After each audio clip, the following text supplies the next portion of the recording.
Great. Thank you so much, Allison, and welcome everybody to today's talk. As Allison mentioned, I'm a neurologist. I'm a subspecialist in movement disorders, and the bulk of my day is seeing Parkinson's disease in people with affiliated conditions. So I'm going to talk today for about 40 minutes, and then there'll be a little bit of time at the end.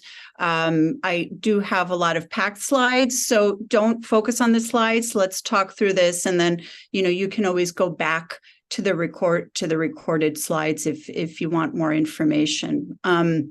So I'm going to talk a little bit about some of the less common but very important symptoms in Parkinson's disease, the cognitive and psychiatric symptoms. Neuropsychiatric symptoms is the other name for it, mental health issues. And my goal for today is to help people understand that Parkinson's disease is a very complex disorder that can have a myriad of different symptoms that are physical and non-physical. And this can include neuropsychiatric symptoms. I'm going to talk a little bit about the more common symptoms and disorders that people can have and their treatment, and how they can impact both the patient's quality of life as well as those around them. And so it's very important to recognize these symptoms and discuss them with their doctors. So just a little bit about Parkinson's disease. Parkinson's disease is considered the second most common neurodegenerative chronic condition after Alzheimer's disease. And unfortunately, it is getting more common these days, and it is projected, because the incidence is increasing, that it may surpass Alzheimer's disease in the next 20 years. And I think a lot of people can say they've met somebody or know of somebody with Parkinson's disease. So even if you're not afflicted with it or have family or friends, you will hear about people in the news or people at work or people. And so it's important for people to understand some of the things that patients can have with this condition.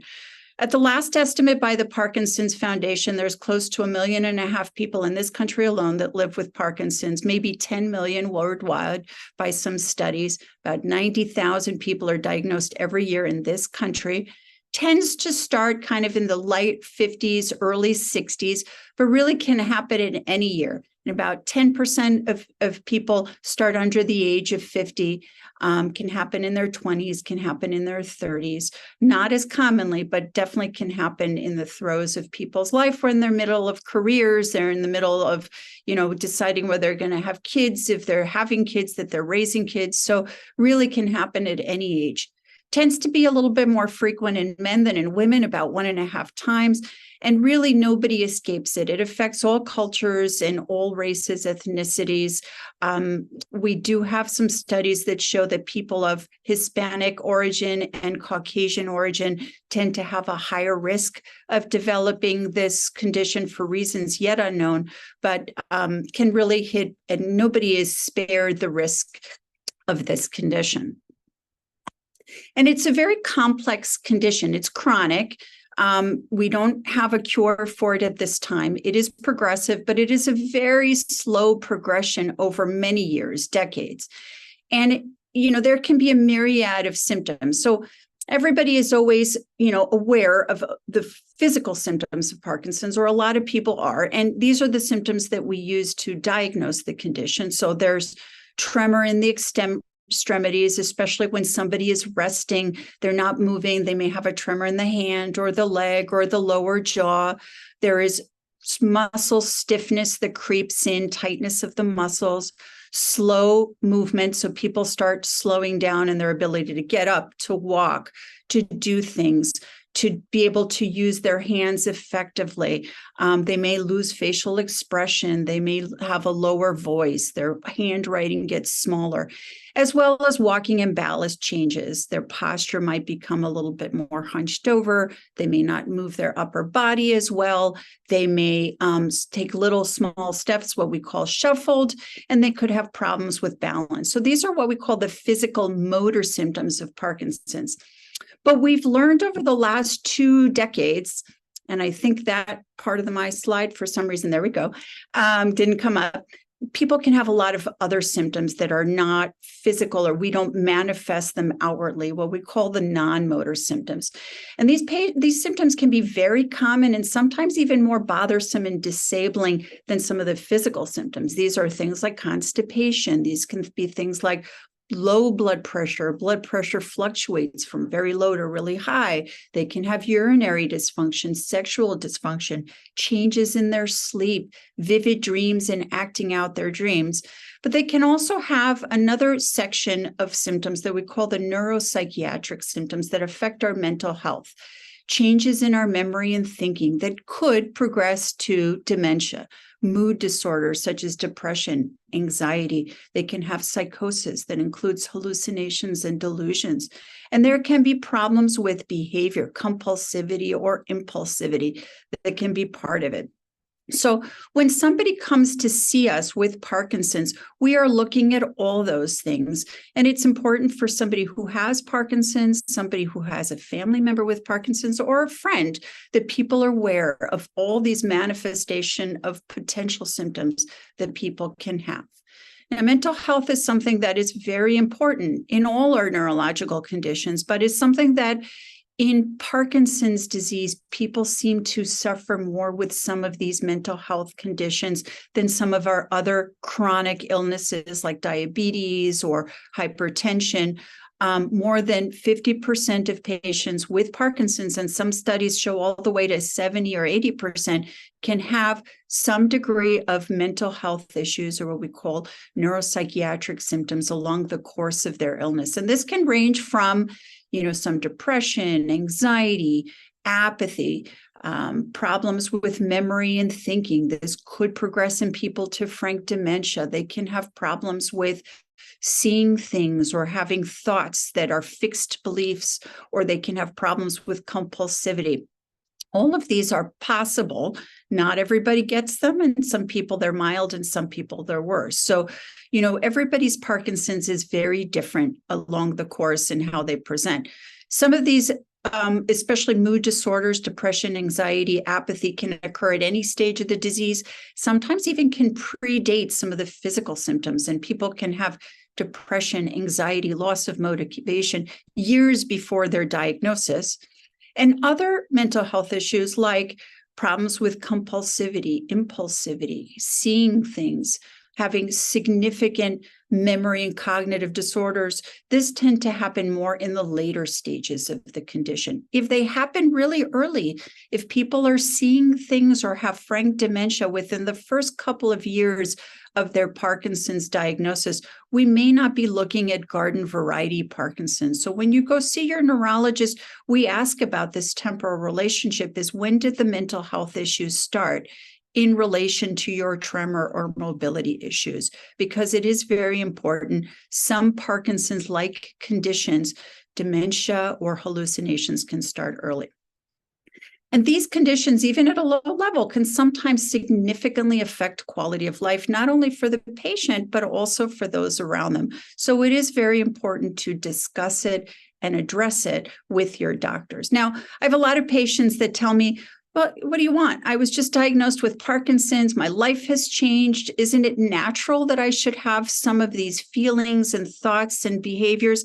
And it is true. When you're dealing with Parkinson's disease, like any other chronic illness, it's natural and just for people to have a myriad of feelings, right? It comes to all of a sudden you get a new diagnosis of a chronic disease.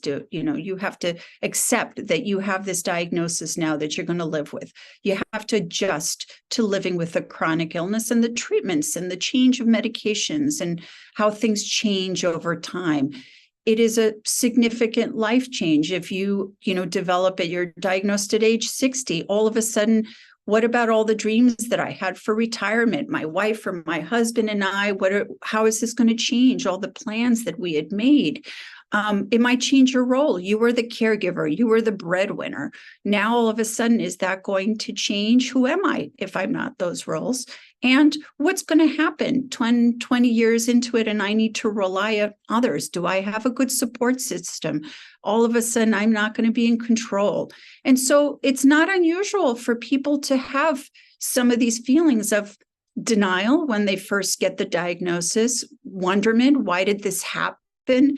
Anger, frustration, why me? I don't understand this. And is this really true? Have moments of fear, worry, anxiety, maybe guilt because they're doing this to their families. And all of a sudden, people are going to have to take care of me, maybe moments of sadness. So these are all natural and just feelings when somebody is, given this diagnosis and they start living with this.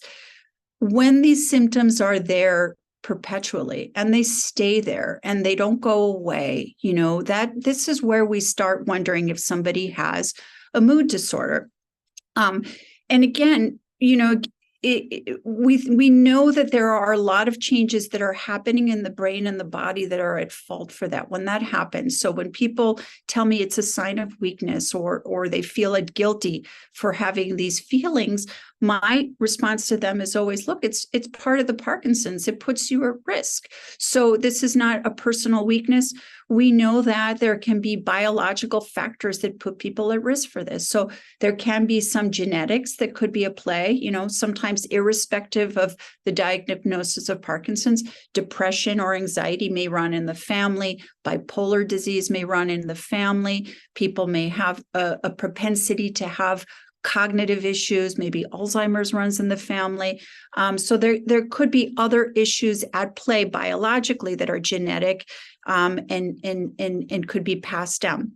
We do know that in Parkinson's disease, there are a lot of brain changes that are occurring, not only in the areas that affect mobility and motor function, but also in areas that affect mood, motivation, and cognitive function. So there are changes in those parts of the brain, as well as changes in brain chemicals, dopamine, serotonin, acetylcholine, norepinephrine. All of these are important not only for mobility, but they're also important for our mood, our motivation, our ability to attend and concentrate and lay down good memory. So there is a biological basis to some of these mental health issues that people can have.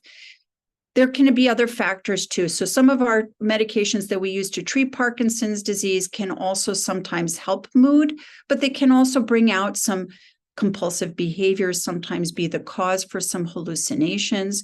Some of the other medications that we use, like amantadine and anticholinergic medications, can make people feel cognitively sluggish and can worsen memory.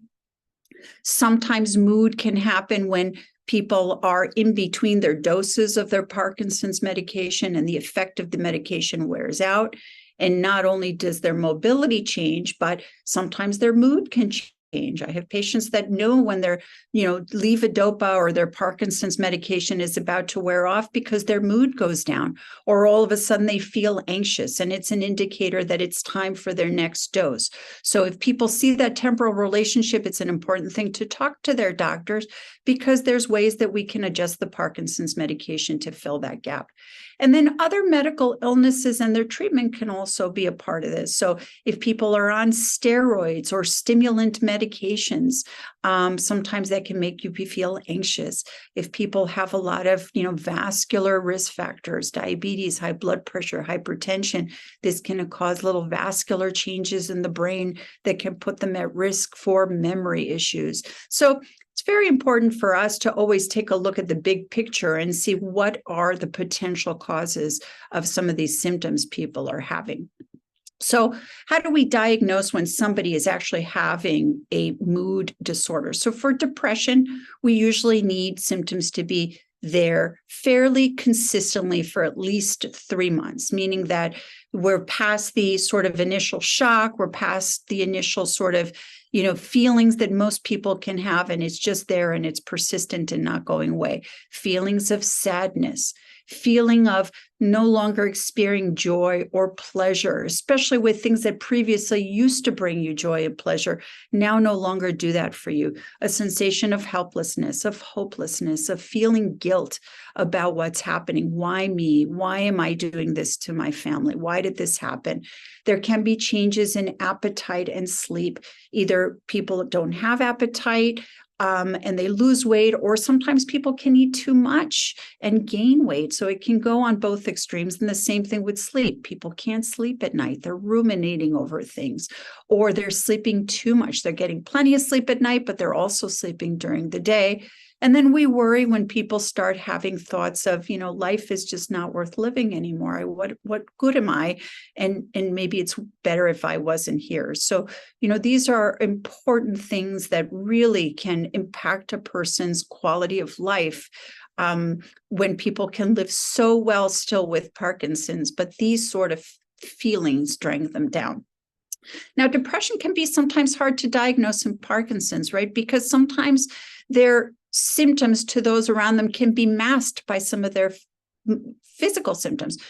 People with Parkinson's can lose their facial expression. Their speech becomes lower and slower. They don't move as quick. They can be fatigued. Their sleep can change too much or too little, and they can have changes in appetite and weight. So many times people will go, oh, that's just their Parkinson's, and we don't dig any further to see that there isn't any mood issue underlying some of this. And also, sometimes a lot of patients and families don't want to talk about it. And sometimes it's culturally, can be a lot of variability in this, but sometimes people don't know. They can't put into words what they're feeling. They're feeling something, but they can't say, I'm sad, or there's no joy. They just feel a weight. Sometimes people don't want to talk about it. They feel weak as a sign of personal weakness. They feel inadequate. They may not want to talk about it because of the stigma that is now getting better, but is still out there about having, a mental health issue. Or they distrust the medical community, or they distrust medications that are out there, and they don't want to be on any medications. They fear that if they tell their doctors, who's going to know? Is there going to be any confidentiality issues?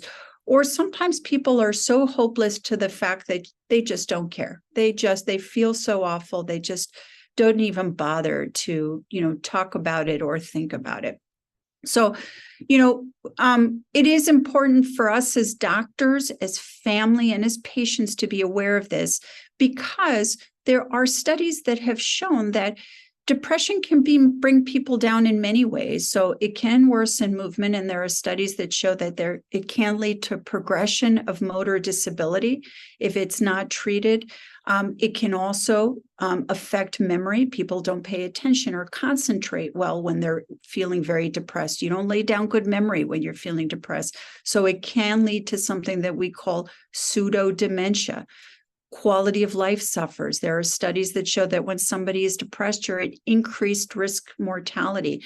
Not only the fact that it puts you under more stress, but it puts the family under more stress as well. So all these are important factors that depression can affect, and important for us to identify. So how do we diagnose this? Well, when people go see their doctors, whether it's their primary care, their neurologist, or their movement disorder specialist, just like they're doing their medical wellness visit and they're checking different things, most doctors will do a screen for depression once a year. Or if we feel like there might be some underlying depression, we might do it less than once a year. There's a myriad of scales. We use this one, but there's a myriad of scales that ask questions like, are you satisfied with your life? Do you feel empty? Do you often get bored?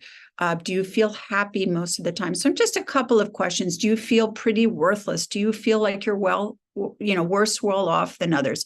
And again, these are all natural and just feelings that people can have. So even if they say yes to a few of this, that doesn't necessarily mean people have active depression. People have to get to a certain level, and the symptoms have to be there. And of course, we make sure that there's nothing else going on in people's lives. Besides Parkinson's, people have lives, and it can be they lost their job, or their family is going through some medical illness, or somebody close to them, a friend just passed away. So there can be other reasons why people can be depressed. So we try to sort through that and see if we can figure out if depression is really at play. Anxiety is another very common symptom in Parkinson's disease. And again, a lot of people can feel some anxiety, especially when they first get this diagnosis. We generally want symptoms to be present for a number of months, and they're there persistently. These are symptoms of excessive fear, feeling nervous, feeling worried, feeling restless all the time, or feeling on edge. For no reason. You avoid things that you normally used to partake in, social events, family gatherings, work-related things. You have difficulty concentrating. You're unable to sleep because you're ruminating on things. And these can, or sometimes they happen with physical symptoms. Sometimes they happen without physical symptoms, or sometimes the physical symptoms happen by themselves and people can't identify. They have unexplained bouts of nausea, shortness of breath, racing heart, or sweating. These can be signs of panic. Obviously, their doctors have to do due diligence and make sure nothing else is going on, that there's no cardiac or pulmonary issues at play here, but sometimes those can be signs of anxiety as well. Anxiety can coexist with depression, but it can also happen on its own, and it can take different forms. It can be present all the time. People can have discrete episodes that can happen for no reason, or sometimes can be, like I mentioned, if you're on Parkinson's medication, you're coming up to that next dose within a half an hour, a few minutes, or an hour, and all of a sudden you start feeling anxious. And then when you take your next medicine, you feel better. So that's an important indicator that people are having wearing off effect of their medicine. There also can be certain situations that provoke the anxiety. For example, going out into public, being in certain situations, being in an elevator, claustrophobia, fear of heights, fear of social, fear of certain situations, fear of going to the doctor. So those are specific phobias that people can have. And it's good for people to keep a diary and understand when these are happening. But we also try to exclude other things. People can be on certain medications like stimulants and steroids that can make people feel jittery and anxious. If people have things, medical conditions like thyroid disease, also very important to sort out. And like I said, some fluctuations in our Parkinson's medications can sometimes cause it. And again, we use different types of scales. This is one that I use that I like because it's, validated and it's good, but the Parkinson's anxiety scale, and it asks a variety of different questions here.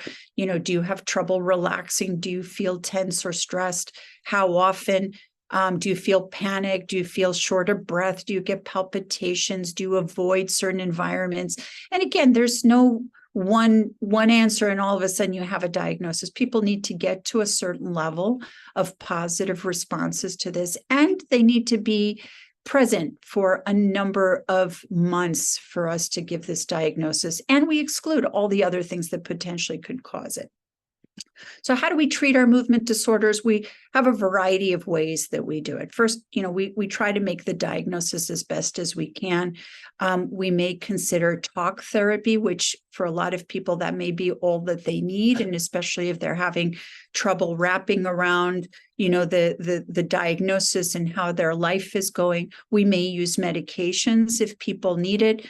We may try to, we do this for everybody, certain lifestyle things they can do to feel better. And if we feel that the Parkinson's medications or other medications on their list may be playing a role, we try to optimize those as much as possible. So, the medications that we have for the treatment of depression and anxiety are no different for everybody else that has depression and anxiety. They have not been, unfortunately, well studied. They have been studied in Parkinson's, but not well. So we take our experience mostly from how we treat anxiety and depression in the general population, and we try to, we have a number of medications, as you can see here, and it's not a complete list, but we try to decide, depending on the person's age and their profile, what their symptoms are. If it's comorbid with anxiety, do they have memory problems? Do they have sleep issues? Do they have motivation issues? And so we pick and choose the ones that we like. These are some of the ones that we use in Parkinson's. It is important to understand that what these medications are trying to do is they're trying to build some of the brain chemicals that help with mood and motivation that are low in Parkinson's. So the effect is not an immediate one. Is people need to take these daily. It's not like I feel low today and I take a medicine and I'm going to feel better. You need to take them daily, and the effect is not immediate. It helps you build up some of these brain chemicals. So generally people feel over time that their mood is better, their motivation is better, they feel more calm, and they're not, these are the ones typical here are not considered sedatives. Now, there are some sedatives that we use, what we call the benzodiazepines. It's in the family of Valium, which everybody knows, but there's a number of them, and it, you know, they're graded by their potency as well as their how long they last. So people use Xanax, they use Ativan, they use Klonopin, they use Valium. They have their uses. They're used for anxiety. They have their uses. We don't love them as people get older, right? And I have patients that come to me on them, and I do a fair bit of counseling. I do use them, so it's not like I can't say we don't use them, but people need to be aware that people, these medications can be sedating.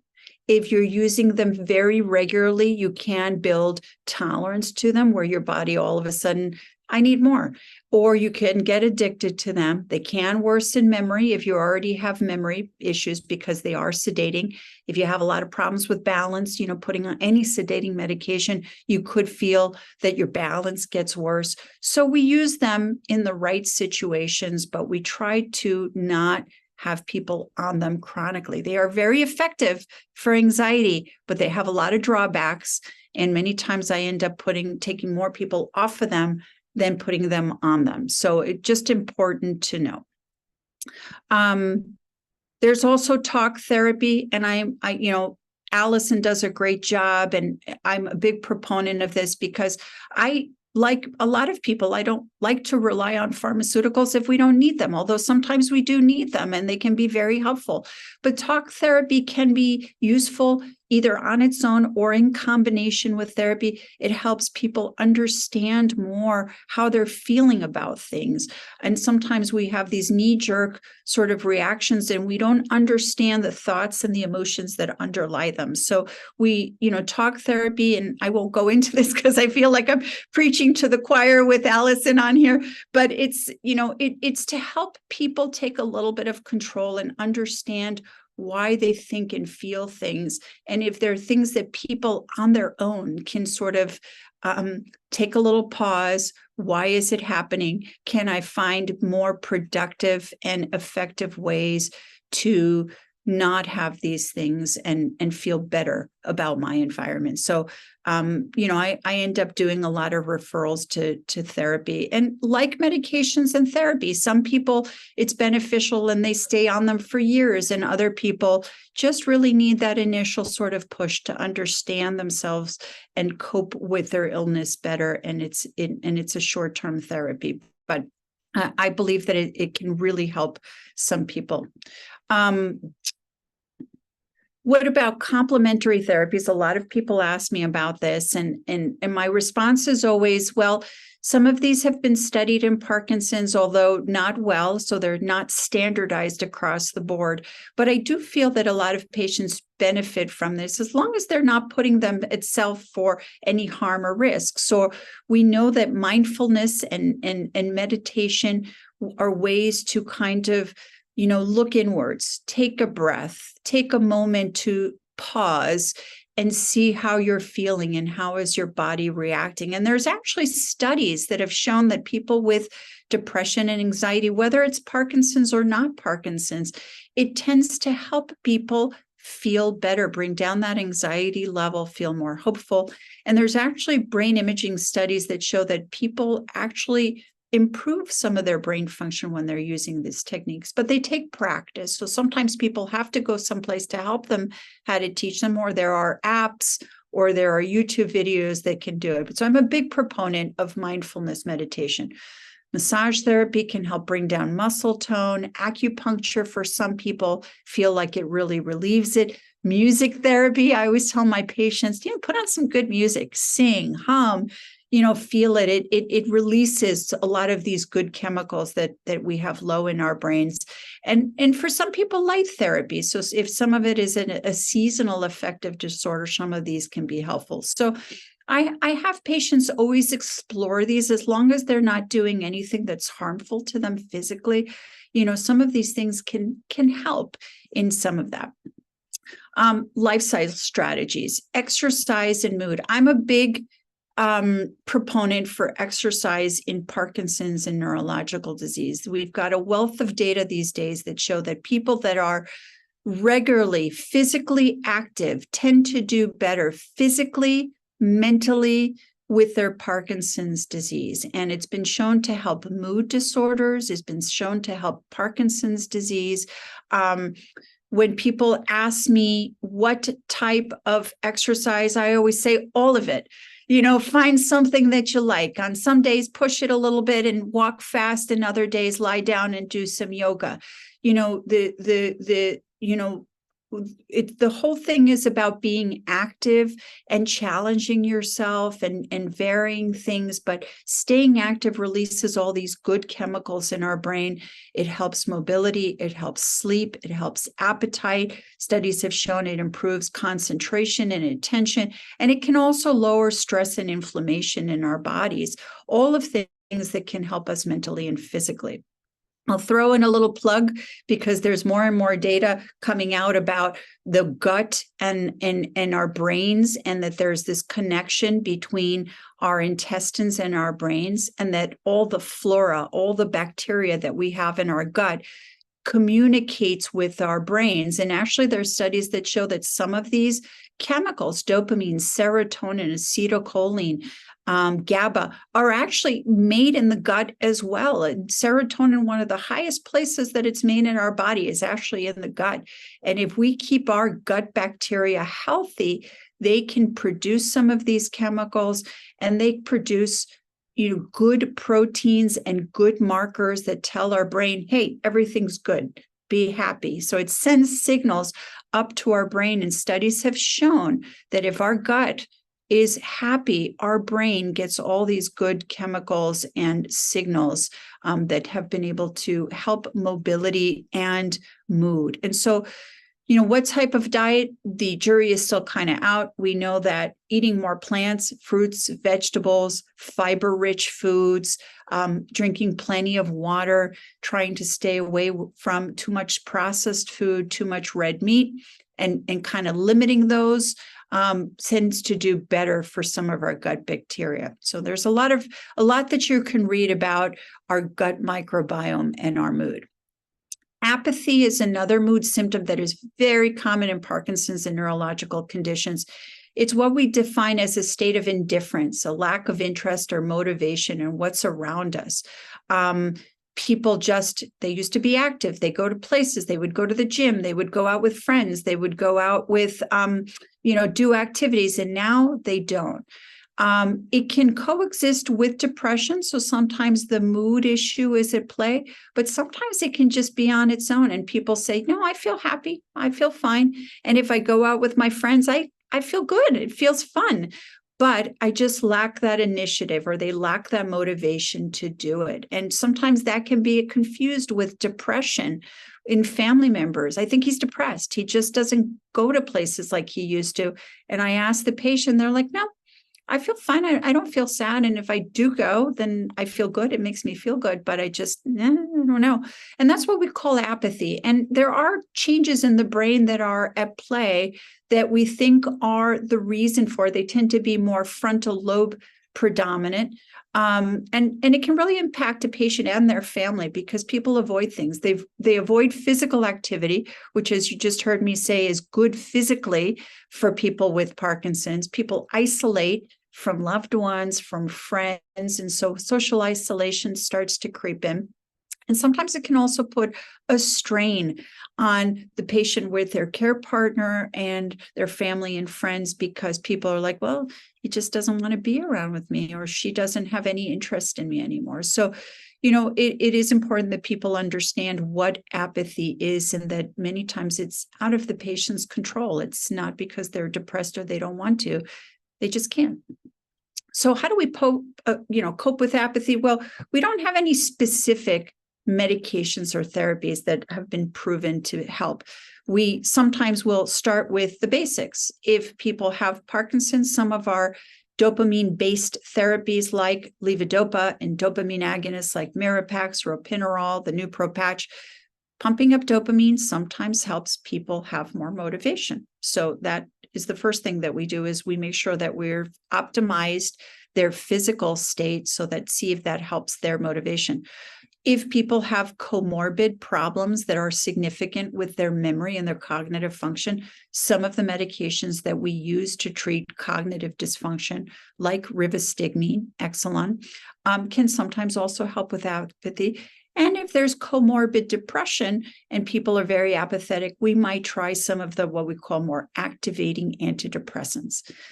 Probably what works best is just structure. Making sure that we have a schedule of activities that get people out. Sometimes if you have an appointment with friends, if you have therapy, physical therapy, cognitive therapy, something that you have to be at because you're paying for it or you made an appointment, it'll get people out. And you just try to schedule as much as you can. You don't want to fatigue them or overwhelm them, but you try to every day of the week or most days of the week, try to have at least one activity where somebody gets out and does something to try to avoid that isolation. And our tips always for those around them is be patient. Like I mentioned, many times it's not in a patient's control to be able to do this. So it is important that family and friends be patient. And when people do these sort of things, give them positive feedback. Hey, look, you got out. You feel good. Look, didn't you enjoy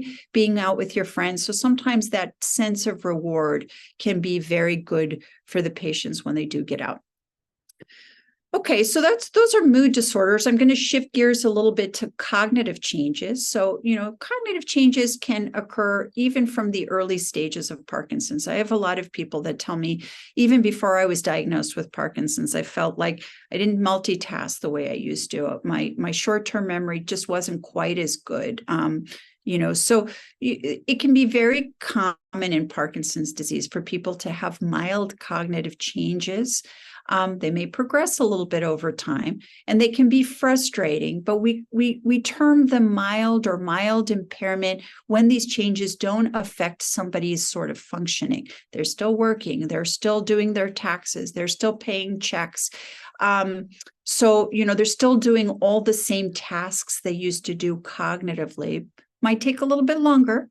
Slowing of mental processes can also happen with Parkinson's, but given time, they're still able to engage and do the things they did. So, talking in a group. So that's something that, very frustrating that I hear from my patients. We go out to dinner with a lot of friends that we used to.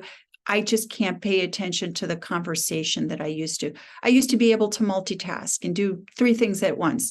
I can't do that anymore. I sort of get boggled in that, and then I can't do anything. I can't find the right words when I'm in a conversation. If I have to make a decision, I may get a little overwhelmed, or sometimes I may have to ask somebody to repeat things. These are things that can happen in Parkinson's. They can be mild and they can be present there for a long time. Doesn't necessarily have to get worse for people, but sometimes it can. But as long as people are still functioning okay in their daily life, we term this mild impairment. People ask me, is there anything I can do? Well, there are studies that show that sometimes lifestyle strategies can help prolong any worsening of this. And so many times I tell people, well, think of all the good things that you can do for your heart and your general health.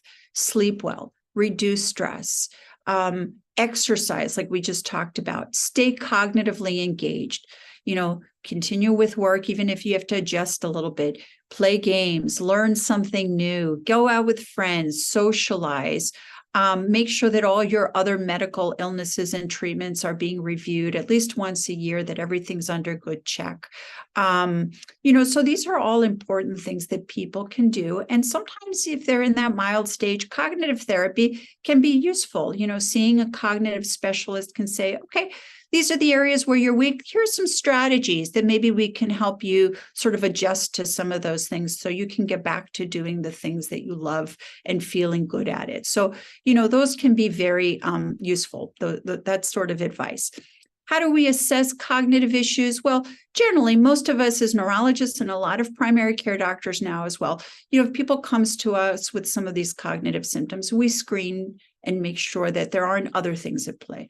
As I mentioned, depression can sometimes affect memory and cognitive function. So we make sure that there's no depression at play.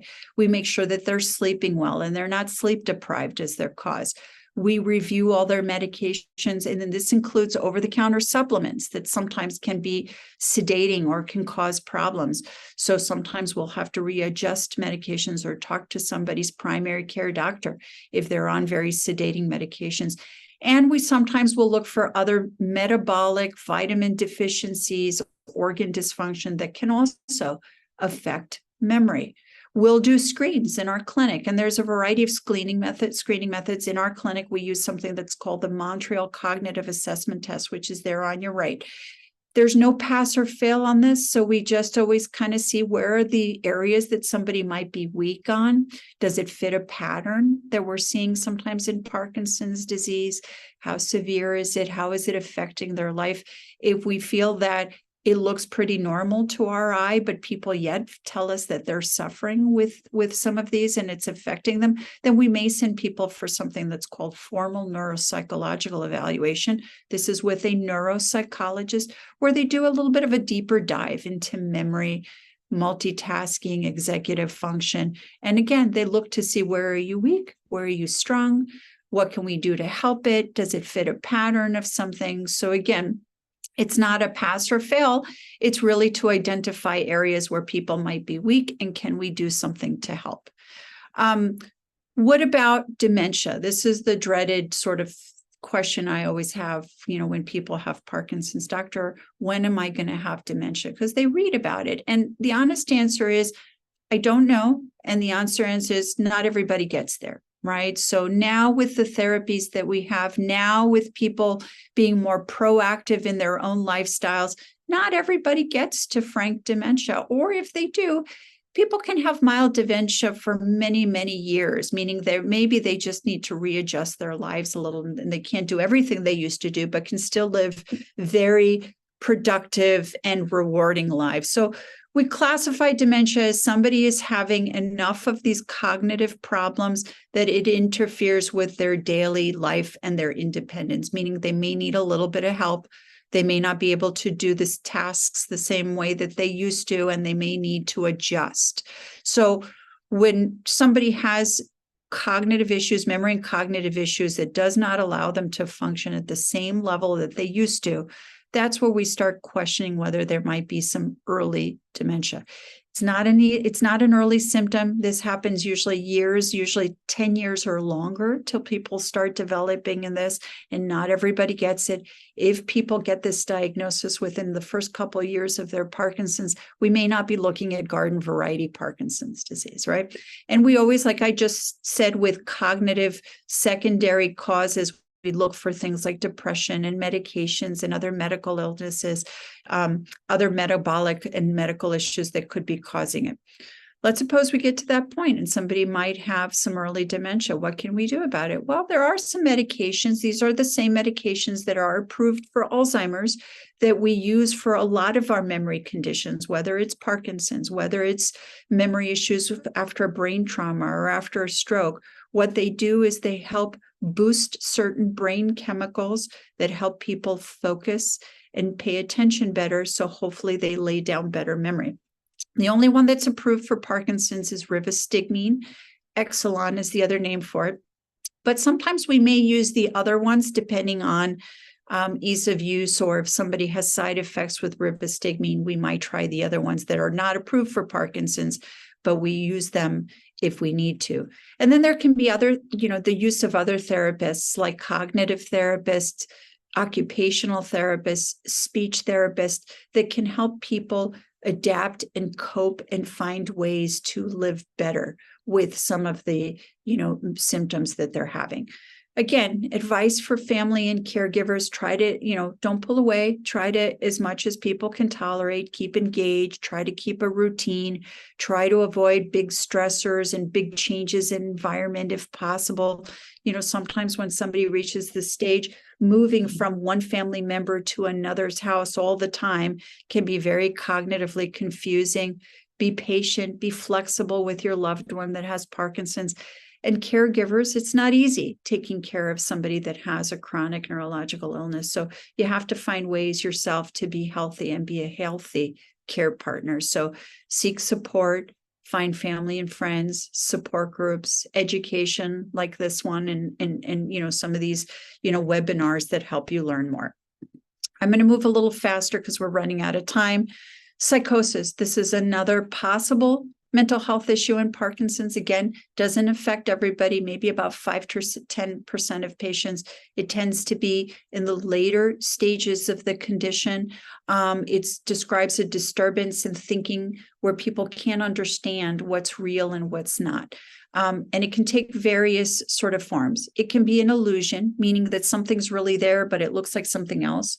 There's a bookshelf or a paper or something that's really there, and your brain turns it into something else. That's what we call an illusion. A hallucination means there's nothing there, but your brain creates something in that void.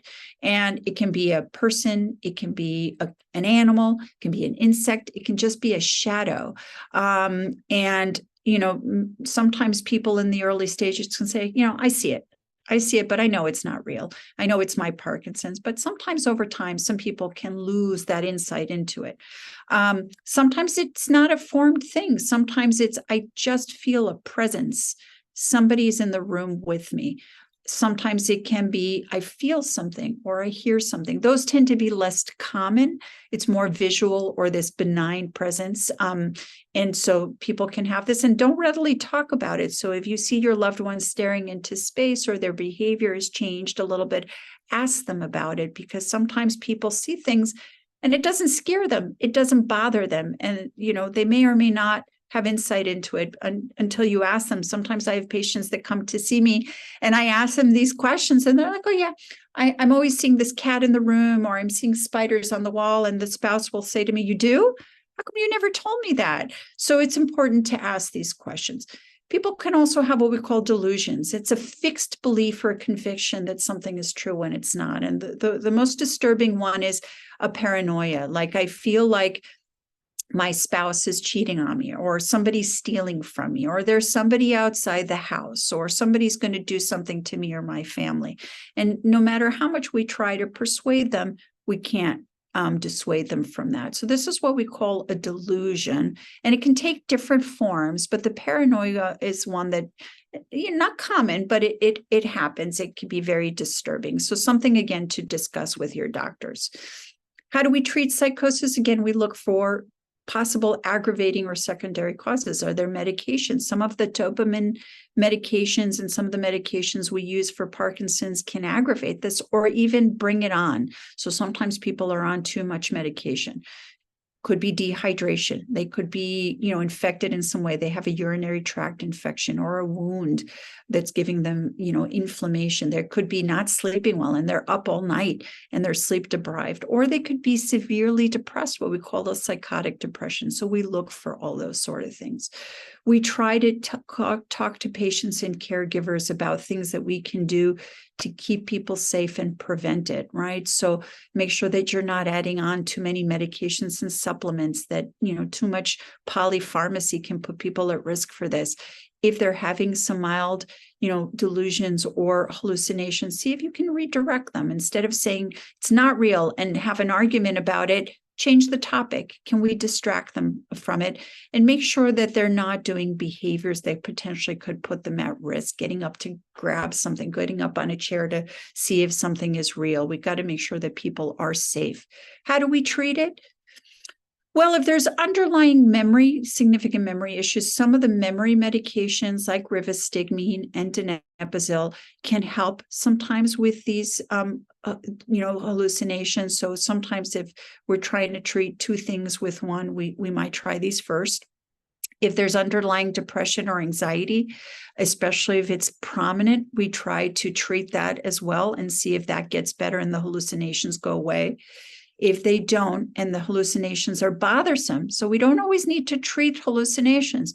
If they're mild, they're not bothersome to people, or if people know that they're not real, we kind of sometimes just leave it alone and watch it. But if they're really intrusive to people, there is one medication that is approved. It's called pimavanserin or Nuplazid. It's a once-a-day medication. And we can prescribe that. Sometimes insurances have a hard time covering it, or sometimes people can't tolerate it.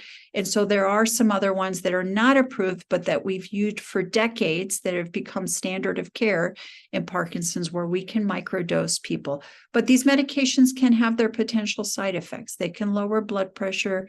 They can sometimes cause drooling. They can sometimes make people feel tired. So we only use them if we feel that the hallucinations are very intrusive.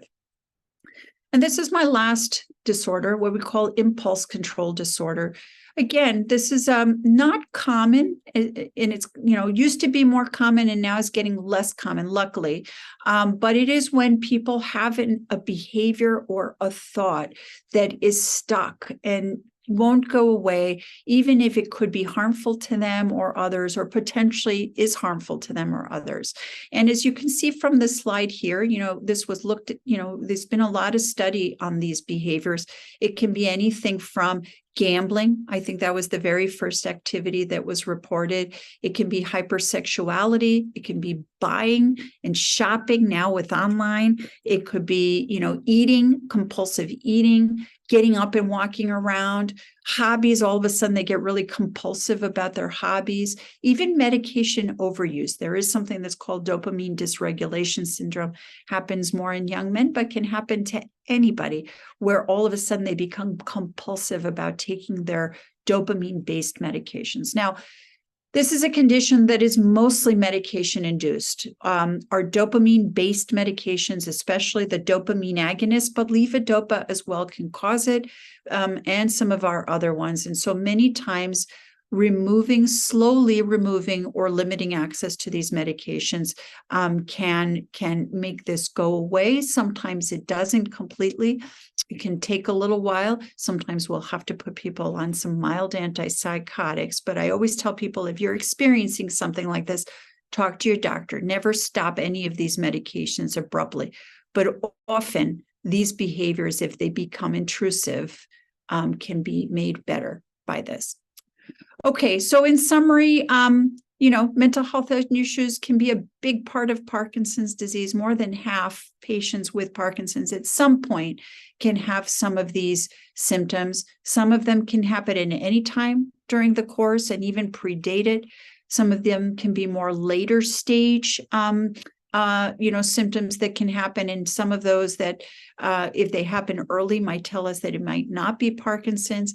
And a lot of them are due to some of the biological things that are happening in the body and the brain. And so it's now nobody's personal weakness or fault why they feel these things. But as I talked about, they can really impact a person's quality of life, can affect their physical symptoms, and can affect those around them. So it is very important to recognize, monitor, and if needed, treat them. All right, that's the end. I'm sorry, I went a little longer than I thought I would.